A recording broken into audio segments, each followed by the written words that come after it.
Welcome to The Explainer. Today, we're going to dive into something that affects all of us, but we rarely talk about financial fees. Yeah, we're pulling back the curtain on all those little charges you get for simply using, moving, or borrowing your own money. You know that feeling, right? You're scrolling through your statement and boom, there's a charge you don't recognize. It's confusing, it's a little frustrating, and while these little deductions might seem pretty small on their own, believe me, they add up. And when I say they add up, I really mean it. Get this, $5 billion.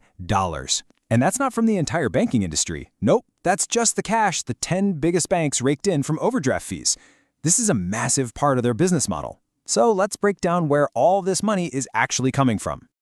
All right, we're going to start with the fees you're most likely to bump into with your regular checking account. You know, the ones that can trip you up when you're just trying to live your life, paying for groceries or covering a bill. So here's the key difference, and it's a big one. With an overdraft, your bank basically spots you the cash. It's like a tiny, super expensive loan so your payment goes through. But with a non-sufficient funds or NSF fee, your payment gets rejected and you still get hit with a penalty. You're literally paying a fee for nothing. And you can really see the cost of that difference right here. The average overdraft fee is almost $10 more than an NSF fee, but hey, at least your purchase was made. With an NSF fee, it's a double whammy. Not only do you owe the bank for the failed transaction, but now you might also face late fees from whoever you were trying to pay in the first place. Ouch. Okay, so let's move on. What happens when your money isn't just sitting in your account, but it needs to travel? Whether that's across the globe or just in really big amounts. This is where the fees can get even sneakier. So picture this. You're on vacation, you're about to pay for an amazing meal, and you're faced with two potential fee traps. The first one comes from your own bank, that's the foreign transaction fee, but the second, and often way more expensive one, comes from the merchant's card machine. It's called dynamic currency conversion, or DCC, and it's always offered as a convenience. But that convenience, well, it can be crazy expensive. Agreeing to see the price in your home currency might feel easier in the moment, but it could slap you with a fee of up to 12%.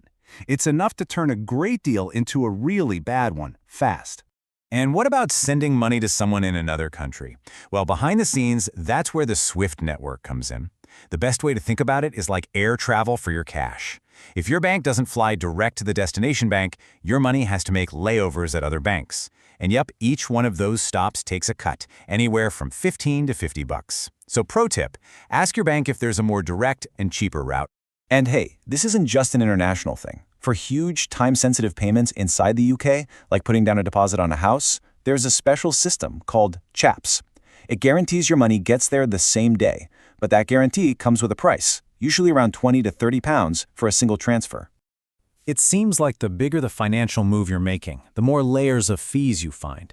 When you start talking about mortgages, loans, and investments, the costs get way more complicated and, honestly, a lot harder to spot. I mean, just look at this list of potential fees on a commercial mortgage. You've got arrangement fees, exit fees, break costs. It just keeps going. But the real kicker is right there at the bottom. A lot of these costs are just listed as variable or negotiated. How are you supposed to know the real cost of the loan before you sign on the dotted line? It makes it almost impossible. The world of investing has the exact same problem with all these hidden costs. That's why systems like the Standardized Total Expense Ratio, or STIR, were created. It's basically an attempt to wrap up all those management fees, operating costs, and other expenses into one single number so you, the investor, can actually make a fair apples-to-apples comparison between different funds. Okay, so we've seen how fees are pretty much everywhere in our financial lives. It can feel a little overwhelming, right? But the big question is, what can you actually do about it? So let's get into the game plan for fighting back. If you take one thing away from this, let it be this: you have to be proactive. The whole game is about shifting your mindset. Instead of just reacting to a fee after you've been charged, the goal is to set up your finances to stop those fees from ever happening in the first place. And your choice of account matters a lot. Just look at this example. Under the Business Extra plan, which is for more old-school banking with checks and stuff, the monthly cost is over £60. But switch to the electronic plan, which makes all your digital payments free, and that cost drops to £40. That's a £20 saving every single month. So here it is, your actionable 4-step playbook. 1. Set up low balance alerts. They're your first line of defense against overdrafts. 2. Call your bank and tell them you want to opt out of overdraft coverage completely. Yeah, your card may get declined, but you won't pay a single cent in fees. 3. When you're traveling, always choose to pay in the local currency. And 4.